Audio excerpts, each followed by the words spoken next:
In a world where software dominates, how do you change your approach to product design? Because typically you don't necessarily think about product design needing to change. But it's different, product design, than actual product development. And so to have an effective approach, you need customer empathy, and you also need the desire to understand the why behind the customer problem.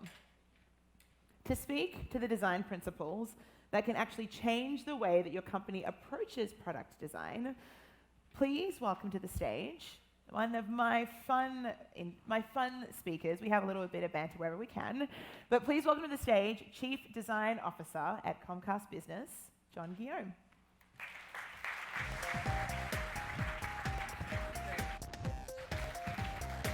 Hey, everybody. You're racking up my time now. Oh, I need that. Yeah, critical. Good morning, and thank you, Naomi, for the introduction. That was nice. And thank you all for coming here to listen. So I got a confession to make, though, right up front. I'm not a designer, at least in a classic sense. Do we have any designers out there? Yeah, we've got 4 or 5. Well, one of the things that I want to share with you all in a journey that we're having at Comcast Business is how design can actually transform the way you do business. And one of the arguments I would make is design actually is not about a function or a role. It's about how a business can operate. And in that sense, we're all designers. So let me walk you through. I always like to start with everything with why. Why design? There's all kinds of things we were talking about. You just had a panel of experts up here talking about different ways to grow your business and so forth. But why does design even matter? Because to a lot of us, you think, this is kind of neat, it's fluffy stuff.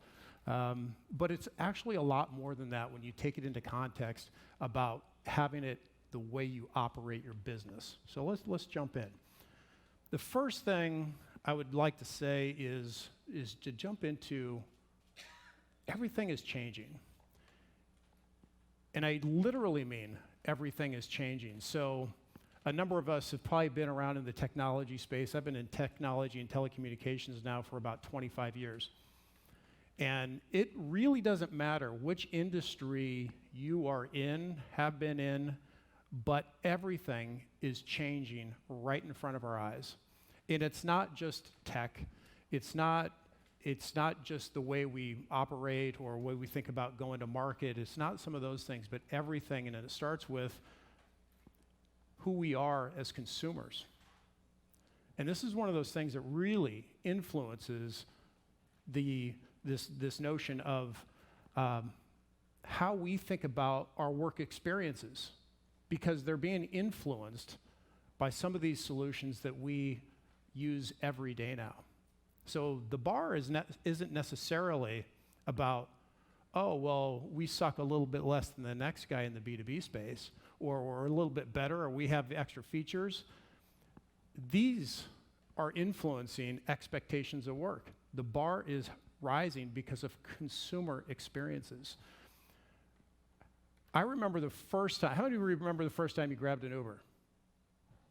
It was kind of like, you download the app, somebody probably told you, hey, it was pretty cool, right? And you have that first moment of, here comes the black car, it shows up. I remember I was in San Francisco, and I was a little skeptical, but it showed up, and you're like, wow, that was kind of magical, kind of cool. 15 million rides a day later, right? It's something that we just expect. You don't have that aha moment now. In fact, you're probably a little frustrated that they say it's going to take 4 minutes to get to you, and it actually takes 8. Everybody notice that? That's like some flaw with their algorithm. But now it can be a frustrating experience because of that, but you're so used to that. But at one point, not too long ago, it was a magical experience. Or how about the first time you shared pictures beyond your email distribution, right? We do that every day with Facebook and Instagram. How about that first time you ordered something from Amazon at 8 a.m. and it was delivered 4 p.m. in the afternoon? And you think to yourself, how did that actually happen? Right? And that was a very memorable moment. It's like, wow, Okay, so my expectations are changing. Do we have any Xfinity customers at home? There we go. We got a handful, right? Gentlemen, please raise your hands. We got a couple colleagues at Comcast here. Come on, raise the hand. Jeez. Reluctantly, come on. Anyway, that you use the voice remote.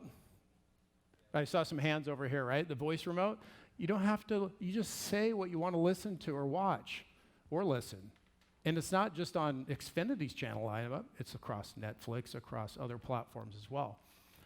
And you no longer have to remember television channels. And I tell you, you know it works for sure when the in-laws can come over and you don't have to tell them anything. And Tom, my father-in-law, says Fox News.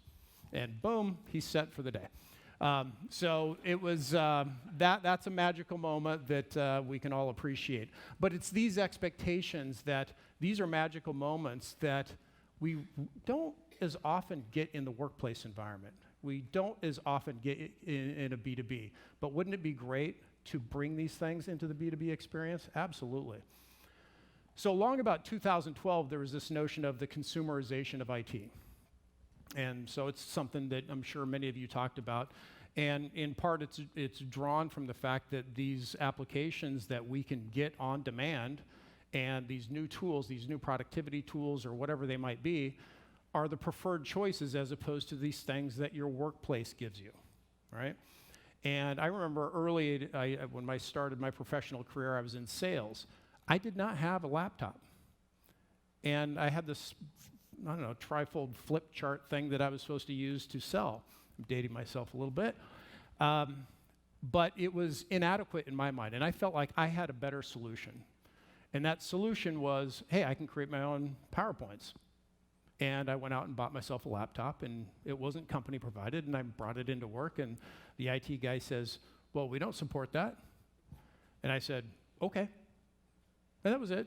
And it was just, I didn't need support. This is my solution. Why did I do that? Because it solved a problem I had, and the business wasn't willing to support that problem or solve that problem for me. But there's a number of examples. I was talking to a gentleman in a Fortune 500 company, manages 300 salespeople, and I said, how do you communicate to 300 salespeople? And he said, Facebook Messenger. I'm like, what? And they had Skype deployed, right? Facebook Messenger.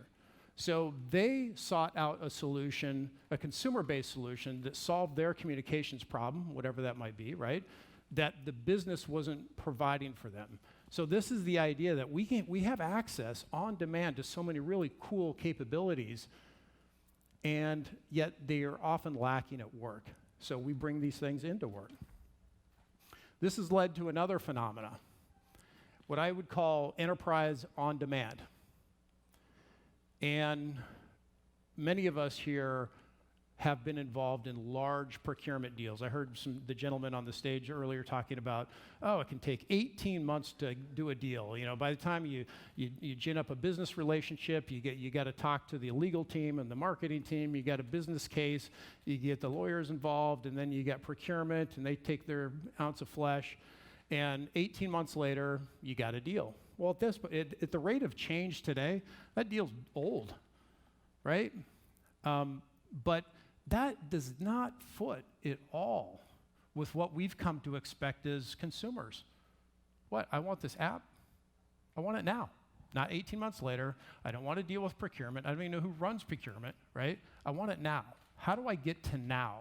Because that is our expectation. And this is something that we got to really take seriously as we design our products and solutions and services to bring them to our customer bases. Enterprise on demand. There's some really good examples out there. Slack, Zoom, InVision, for your few design types out there. DocuSign. There's some really good examples of what I would describe as inside-out distribution, where it may start with me thinking, hey, Slack is kind of a cool communications tool. Let me pluck down my credit card, buy 5 licenses, and I got my team running on Slack. And then some other people say, yeah, well, I would like some of that. That's kind of cool, right? So they expand. And I think this notion of land and expand maybe has been popularized by Zoom, or somebody's quoted or said that. But this idea that you work inside out of a large organization is a way to actually drive distribution in a way that had never been done inside of large organizations. And this is 100% born from this notion of our consumer experiences are driving this. I don't want to wait 18 months. I don't want to wait 12 months. I don't want to wait a month. I don't want to wait a week. I want it now. And that changes perception. And if you have a choice, let's say you had one better solution over here and a pretty good solution here, but I can get it right now versus I have to wait 12 weeks. You may just choose to do that better solution now because it can impact the way your productivity immediately. So that's a consideration for sure. But it doesn't end there. Technology is changing. And I find this really interesting. If you look at that spike from 2017 to 2018, like a 40% increase in U.S. venture funding, almost $140 billion. That's a big number, $140 billion. So capital is available to do all kinds of things. But here's another interesting thing. Software is 20 times less expensive to produce than it was 10 years ago. So imagine when we say exponential change, this is why. You got capital, and you can do things faster and faster than ever before, right? So technology is changing, and as Mark Andreessen famously said, software is eating the world. And he's pretty spot on that, right? Big part of the conversation here at the conference. I was reading this article recently by, it was about Satya Nadella of Microsoft was being interviewed, and he had this interesting quote. He said, 500 million applications will be developed in the next 10 years. I don't know, you probably had the same reaction. I was like, as I read on, I was like, what, 500 million applications? How is that even possible? And his point was, every company is going to become a software company. Whether you're a grocer, you're in healthcare, you're in finance, it doesn't matter, you are a software company. And you will start producing your own applications, even as micro as they might be, you'll start producing your own applications. And of course, this is powered by the cloud and all the things that we're talking about here. But that's why every company is going to be a software company. And this, you have to compete in this day and age. If you're going to be technology focused, that's the way to compete for sure. So we've heard of the democratization of information. We may have talked about it. I love the whole thing about the internet, and you can access information at any time. It's a wonderful, wonderful thing. But I often talk about the democratization of technology. And sometimes I get a funny look, and well, what do you mean by that? Well, we have access to essentially anyone has access to any technology. And sometimes it's a credit card away, right? I think cloud compute is a really good example of that. It's a credit card away.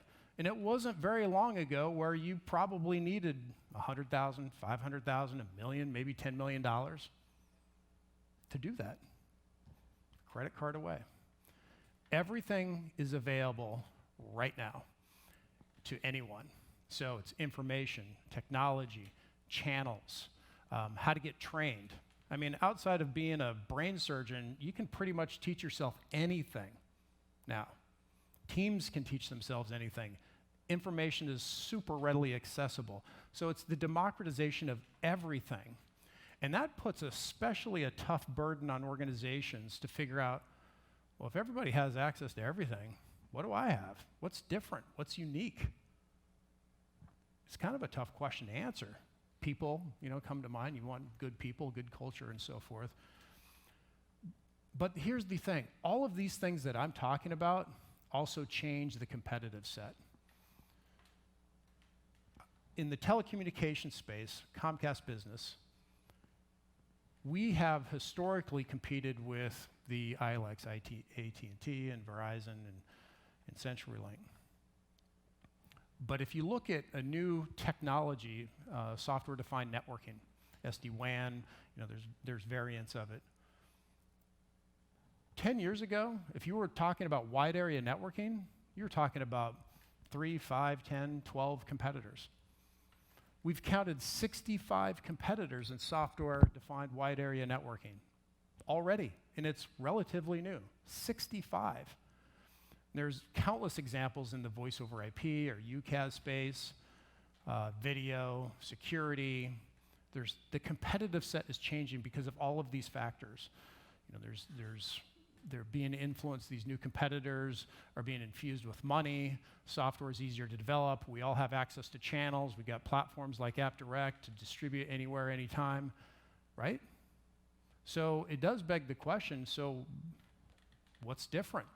I love this quote. I was reading this article in TechCrunch by Gordon Ritter from Emergence Capital Partners was quoted here, but the disruption happening broadly across Fortune 500 companies whose average lifespan is 20 years, and it wasn't too long ago, it was 60 years. It's a pretty dramatic impact, right? And I think as Andy Grove famously said, only the paranoid survive. We should be paranoid. I think everybody should constantly be paranoid because of all the things that I just mentioned. So Comcast business is changing too. If you're not familiar with who we are, we've got a really wonderful business. I've been fortunate to be part of the organization since 2010. When I joined, we were doing about $800 million in revenue, and it was kind of this nice side project within Comcast. And we're tracking towards $8 billion now. That's organic. Fastest growing telecom in the U.S., North America, I don't know, maybe the world, I don't know. It's been a phenomenal ride. We do about 40,000 transactions every month. We've got a large sales force. We've got a number of folks that out and support installations and technicians and so forth. We've got a really great business. We serve anywhere from SMB to enterprise, from data to voice to UCaaS to video to Wi-Fi security. It's pretty robust. And we've got what I would describe as a sunny day situation. Our business is good, and I hope all of your businesses are good. One of my favorite quotes, though, John F. Kennedy. He said, the best time to fix the roof is on a sunny day. And it's a sunny day situation. What becomes your differentiator? And can you fix it now while things are good? Because nothing's worse than when your whole goal in life is to make sure you don't churn to the next competitor. That's not fun. That's just not a fun place to be. And I think we are here because we want to change the paradigm and we want to gain more market share, right? We want to do things a little bit differently. So, what is the X factor? One of my arguments would be human-centered product design. So why? How does it work? Well, the why is, look, if you just stared at everything that we just did or just went through, what's different? What are you doing differently? Because everybody has access to the same thing. And granted, Comcast Business has some unique assets that not everybody can replicate. It's really hard to build a giant gigabit network across the country. That takes time and money. And some of you may have IP, some of you may have other core assets, but a lot of times it's really kind of software service driven. So design can make a difference, and it can be one of your X factors. So I'm gonna show you a short video by a gentleman named Don Norman, who he's kind of like the Yoda of human-centered design. And I tell you, I think in this 2-minute video, he captures the essence of it so well that you just want to become a believer, far better than I could. But he's also, by the way, great book, an author of The Design of Everyday Things, and really fascinating book if you're interested in design at all. So let me play this video. The principles of human-centered design apply even if you don't follow the process of human-centered design. Because what are the principles? Well, the first one is be human-centered. Focus upon the people that whatever you're doing is intended for, whether you're doing a service or a product or an organizational structure or a new way of, stocking the warehouse. or putting things on shelves, whatever you're doing, always think of the people, and all the people, not just the people, say, who are gonna retrieve the items you put in, but the people who have to put the items up there in the first place. And if you're in the healthcare system, you have to think about patients and their families, and the physicians, and the nurses, and also the medical personnel, and the technicians, and for that matter, even the people who do the scheduling and clean the place. You have to think of it as a system and look at all of the components. So that's the second important thing. Find the right problem. Almost always when somebody gives me a problem to solve, I refuse to solve it because it's not the right problem. It's the symptom of the problem. And I want to solve the fundamental basic problem, because if I can solve the basic problem, guess what? The symptoms disappear. But that's not always so easy, and it can take a lot of time. And even though I argue strongly you should always try to solve the fundamental root problem, sometimes it's okay just to solve the symptoms. And finally, you have to think of everything as a system. Everything is interconnected. So if you solve this tiny little piece, well, that's kind of nice, but sometimes optimizing each of the small pieces gives an inferior result. Optimization of the local does not mean global optimization. And so we should always be thinking of the big picture. What is the final result we care about? You kind of just want to give him a hug, don't you? I mean, he's so believable, and but he's really spot on. And if I could just add a little bit color to this, human-centered product design is all of those things. And I would say the most important thing that we can do is organizations trying to create unique solutions is to focus on the problem by developing a deep empathy for your users and your customers. And by the way, when I say customers, I do say it, I don't mean literally your customers. I mean it just generally as a prospect or somebody who fits your target segment. But developing deep empathy with your customers is super important, because it's the only way you'll understand if you're actually solving a problem for them. In many of our businesses, a product manager who usually tries to solve these problems, right? They haven't done actually what they're building. So when we talk about wide area networking as an example, or maybe you're making a scalpel or whatever it is, right? It doesn't matter. Was that person a surgeon? Maybe in some cases. Did that person who is managing wide area networking actually manage a 1,000-site network? Probably not. So how can that product manager actually empathize with the people who are doing that?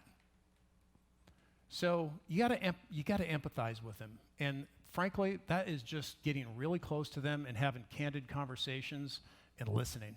Listen, listen, listen. Discover problems. When you listen, you're going to hear friction points. You're going to hear things that, oh, well, I solved that problem by I go over here and I do this, and then I swivel over here and I do that.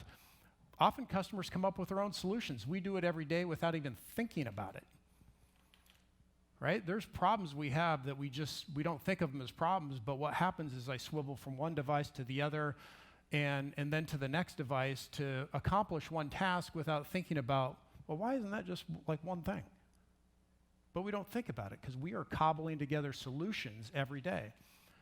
The other thing I would say is don't vet solutions. All of us have ideas. And I would bet you like your idea. Fair?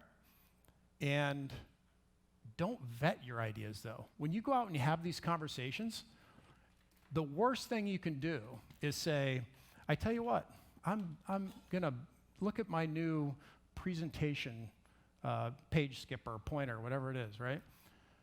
And my presentation remote has a button for forward, back, it has a laser, it's wireless. This thing is brilliant. It sells for $199.95. What do you think? And somebody says, yeah, it looks pretty cool, John. Yeah, I might buy one. You've almost learned nothing in that transaction. And that's how most of us go about, we vet our solutions. We kind of lead the witness to the answer we really want to hear because we've got this ego thing that we want to satisfy because we want to be right. It's human nature. We all want to be right. But don't vet your solutions. Really open up and give the opportunity for the customer to talk. Now, on that particular example, I was talking to Ari back here, who's actually running the show and showing me all this. And she says, oh, you know what, John? When you go back, don't hit the back button. And, just tell the folks in the back to switch your slide. And I said, why? And she said, well, because it doesn't work. There's this delay and da-da-da. I just did some pretty good product discovery, right? I didn't say, here it is. I just learned there's a problem. I've seen this particular remote on many stages. There's a problem there, right? That's a problem to be solved. But it's more than just saying, hey, got this new remote, it's cheaper, and it does these things, and it has a cool laser, and, whatever. No, you got to discover the problems. That's the essence of it. And it's not just about the feature. So the back button, forward button, laser, it's more than that. It's the entire journey. Because all of us, from the folks that are actually implementing it, like Ari and the team back there and the team in the back of the session here, right? They are dependent on this thing working. So it's not just about me as a user pushing buttons back and forth. We've got 25 people dependent on this thing working, right? There's a journey here. And as Don eloquently said, it's a series of interconnected things, not necessarily just the micro. Humility. You have to go into, if you're really going to become design-driven, there's a sense of humility. Be prepared to be wrong, and it's okay. Celebrate those successes. When you're wrong, and I'll explain why wrong is a really good thing, and you hear, fail fast and all those kinds of things. And in context, there's a ton of sense why fail fast makes sense, and I'll explain that in a moment. But that's really important. So here's the product design framework. Now, one of the things you probably, maybe you're surprised, maybe you're not. I have not talked about hiring a 12-pack of these creative types that sit over in a corner with whiteboards and sticky notes, and they eat animal crackers and things like that, and none of that, which classically you think of, that's design. That's what those people do. That's what those people do. As I said in the beginning, remember, think about it as a way to operate, not a thing. And it's truly, if you take it in that context, I think you can actually transform the way you think about bringing business or products and services to work. Ultimately, the goal of anything all of us are doing is to create a preferred situation over the alternative. It's as simple as that. That's why we build stuff. You have a competitor. Mine is better than yours. That's the goal. Pretty simple, right? So how do you go about that? Well, this is a very simplified view, but I think it gets to the heart of it. Discovery phase. Design thinking is a big part of the framework that we use, and hopefully something to use. There's definitely other systems and so forth, but it actually doesn't matter which system. It's more about, do you embrace it culturally? What problems can we solve? And you do that by developing deep empathy with your customers. That's the first. If you don't know what problem you're going to solve, why are you even building anything? Could be a waste of time. Once you understand what that problem is you're solving, have the team be maniacal on focusing on that problem. Maybe there's a couple problems, but maniacal about it. And don't let what about this feature? And so-and-so salesperson said we could do this, and the customer's demanding that, and you start drifting off, and it gets wider and wider, and you get this kind of feature farm thing going. What is BMVP? I kind of made this one up, but bare minimum viable product, because MVP means nothing. MVP is just how many features you can cram into a release. That's what MVP has actually become. And that's really not the intent. So frame it as bare minimum viable product, but it's really about the minimum thing required to solve a problem, to solve that problem. What is the minimum thing required to solve that problem? That's a great place to start. And then from there, you can figure out the UX. You know, what's the framework you're going to work in? Is it mobile? Is there a portal? Or is it a process thing? What is it? And then you can test it, right? So you go through these testing periods and prototyping and so forth, and you really start validating. You're building a body of evidence to suggest this is a good idea. And then ultimately you deliver. All right, so the code is maturing. You've gone through BRT and so forth. Great time to have a proof of concept, make sure it's actually the marketing promise is being satisfied. And when I say the marketing promise, I mean, hey, how many times do you read some marketing headline and it says, oh, this thing slices breads and shoots sparks and pours coffee and it's fantastic. Yet it's like hyperbole. It just doesn't really do that. And try to be intellectually honest. Is it really satisfying that promise that you set out to give to the customer? Is it really, really satisfying that promise? Then also a great time to figure out if it scales. So instead of 5 customers, maybe it's 100, maybe it's 1,000, depending on the scope of the project and the market and the type. But you have to learn these things as you go. Like this entire framework, this design all the way through end to end, then ultimately drive. And I just came up with these 4 Ds, by the way. It's kind of worked out pretty nice. I did ask the team, I need a D for that last one. I asked them about a week ago. Drive, that's what we came up with. But questions to ask. And these are questions that we ask internally at Comcast. Do our sellers get it? How many times have you launched a product? Anybody launch a product that your sales force just like, you ask them to repeat what you think they should repeat, and it's just like, oh my God, what am I doing? You want to beat your head on your keyboard. Anybody have that experience? Come on. Well, if none of you have, you got to tell me what to do because I would love to learn from you. But that is something that's if you have a sales team, it's not just digital. They're your front line. They've got to be able to be excited about it. Do they get it?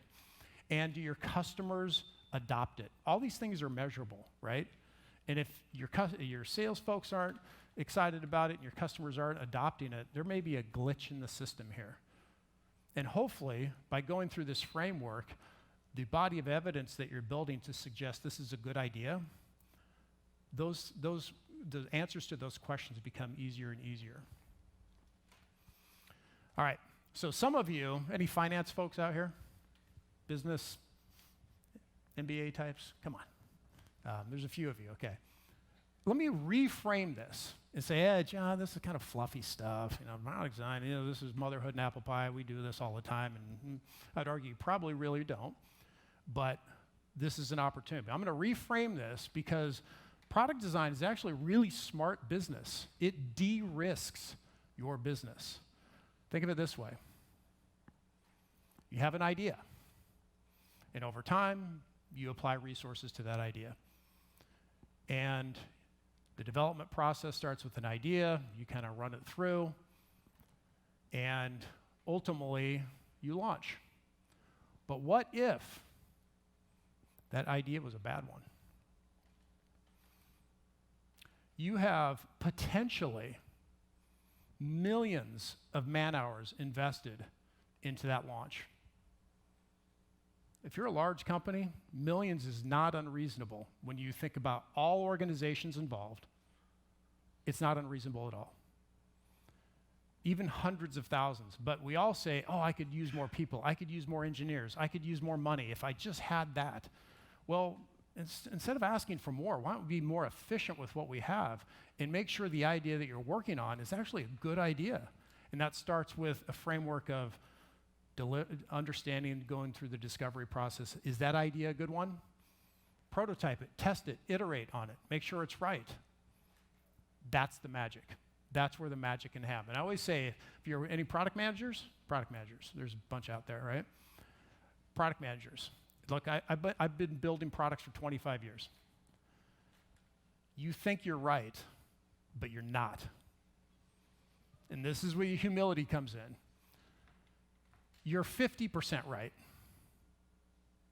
And that's not a shot. That's not a shot at you. You're 50% right. That's an average product. That's an average product. You might do fine. You might do fine.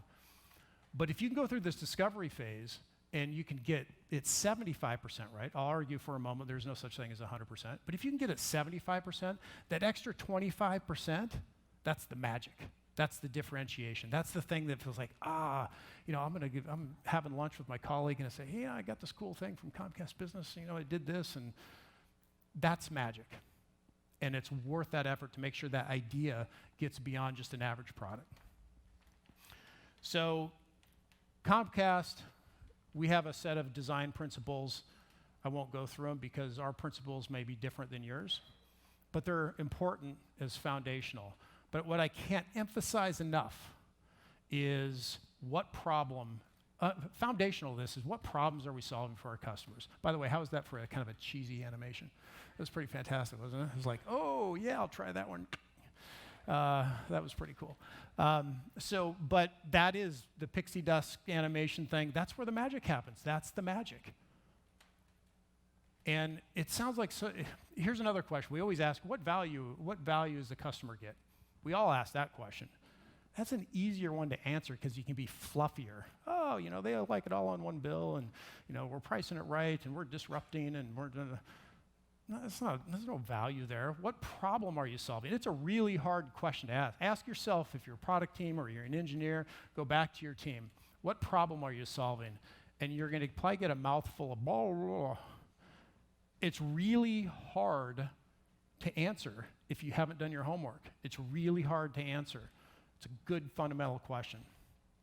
All right, so this is an excerpt from a book I like a lot. If there is no friction, there is no progress to be made, there is no innovation. This is from Competing Against Luck by Clayton Christensen.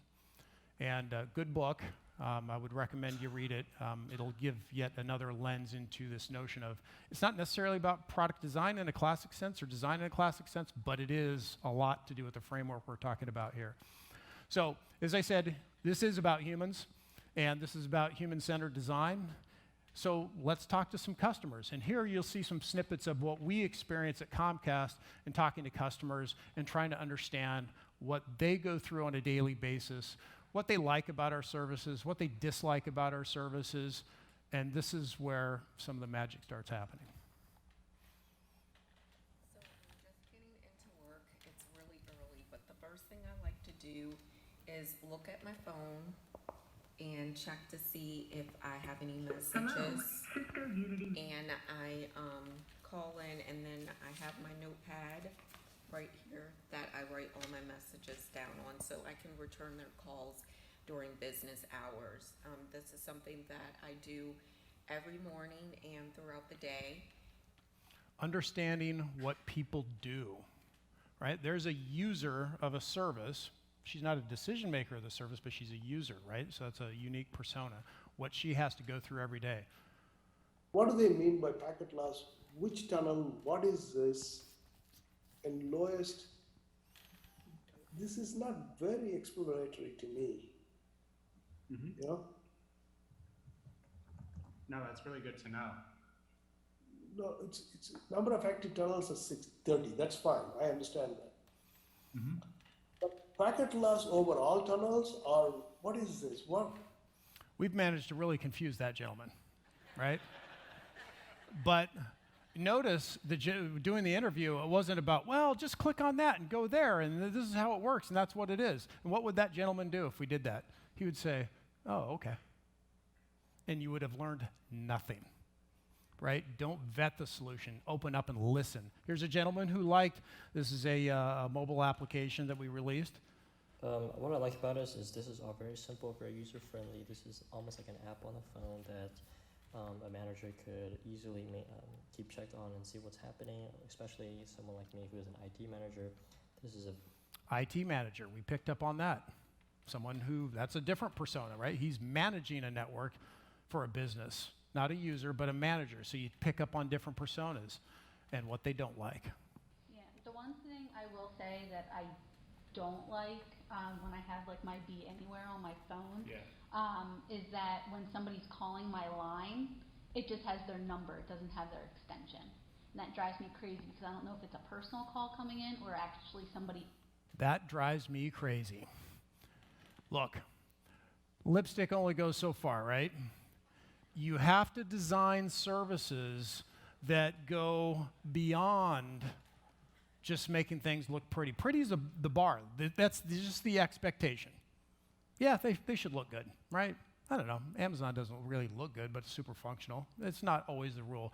But definitely go over function and value and problem solving over pretty. Pretty's just do it if you can, but like it has to solve a customer problem. It's the most important thing. You can't take a crappy solution and make it great. You just can't. But it makes, some people can demo crappy solutions real well, and we've all seen this, right? I always say, if you're an expert in how to demo a crappy solution, you can make it look brilliant, right? Just like, click here, do this, the next thing you have 40 clicks later, and it took all about 10 seconds because they've done it 4,000 times, right? It looks brilliant, and you're like, yeah, I could use some of that. But yeah, it's when you put somebody in front of a solution, ask them to try it themselves, you get a completely different look. All right, how to become a design-driven organization. If I could give you one piece of advice, is start small. I started this notion 2.5 years ago at Comcast, and it was just an idea. And I started small, and it was something where, okay, we're gonna work on a small little project that no one's gonna care about. I'm not going to get funding. I don't need people. I don't need more money. I don't need approvals. I can just do it.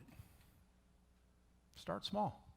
Because plunking down to 25-page PowerPoints and being sanctimonious and saying, hey, we're design-driven now. Do it this way. I promise it won't work. It just doesn't work. Start small. Add evangelism to your title because it's an everyday thing, right? You start and it kind of never ends. It's something that takes time to transform. Any digital, I heard you talking about digital transformation. It's just not, hey, we're going to put some things up on the AppDirect platform and we're digitally transformed. No. There's a whole journey that goes along with it. So you got to add evangelism to your title. It never ends. Realize it's a cultural shift. It takes 3 years, depending on the size of your organization. It's a cultural shift. But when you start small, you start getting people bought in. It's like, yeah, I want some of that. That's pretty cool, right? Now, I could talk all day about what this journey actually looks like, and this certainly isn't a complete list. Hiring the right people is an example. But one of the things I always share with my team, and Chris have heard this before, is you're a startup within Comcast is a Fortune 50 company. But the team we're dealing, I just got 0, by the way. Hope I'm not going to get yanked. The team we're dealing with, right? It's like, we're a startup. Nobody cares about what you're doing right now. No one cares. How do we give reason to care? Well, you have to build a body of evidence to say, this actually makes sense. And you do it, you got to be scrappy. You got to work. You got to roll up the sleeves. You got to do work yourselves. It's just the way it is. There's no getting around work. And when you do that, that startup suddenly says, oh, look, I can go now to my CFO and say, look what we've done. It's no different than raising venture. Hey, look what I've done. I've got traction. Oh, okay, here's some money. That's how it happens. That's how it happens. So we have this design journey that I think is pretty interesting, and be curious to see where you think you are on the scale. The dark ages, this is the feature factory. You're just cranking out stuff and not really talking to customers. And you think you're talking to customers and you hear tidbits from the sales team. It's like, we need that. And, a customer won't buy if they don't have that feature and so forth. What happened to my journey? This may be me getting cut off. I don't know. Oh, I'm supposed to click again. Oh, it's going backwards. Can we go forwards?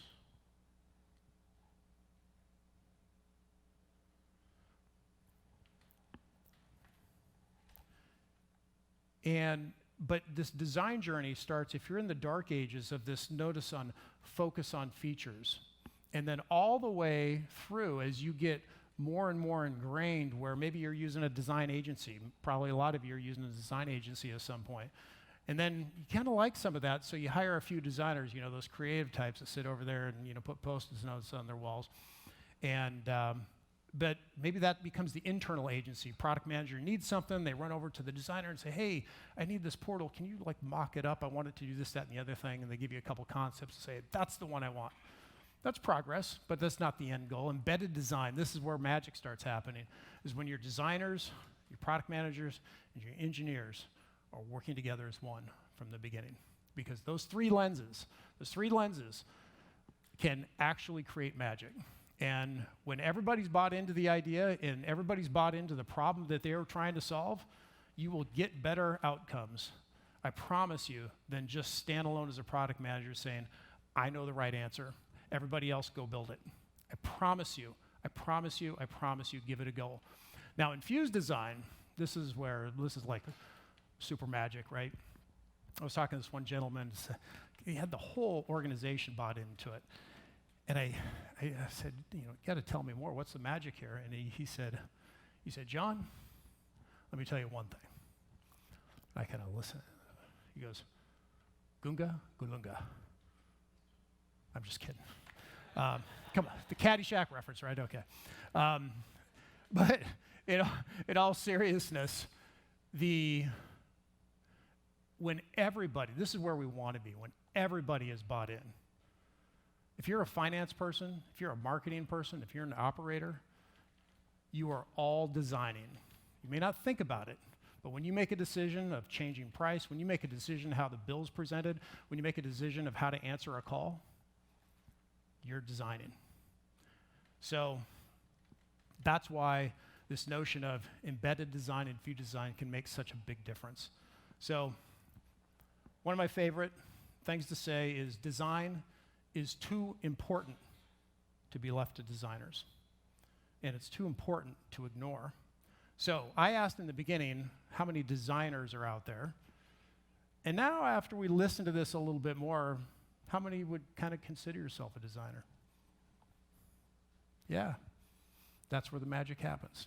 So thank you very much. I appreciate your time. And I'm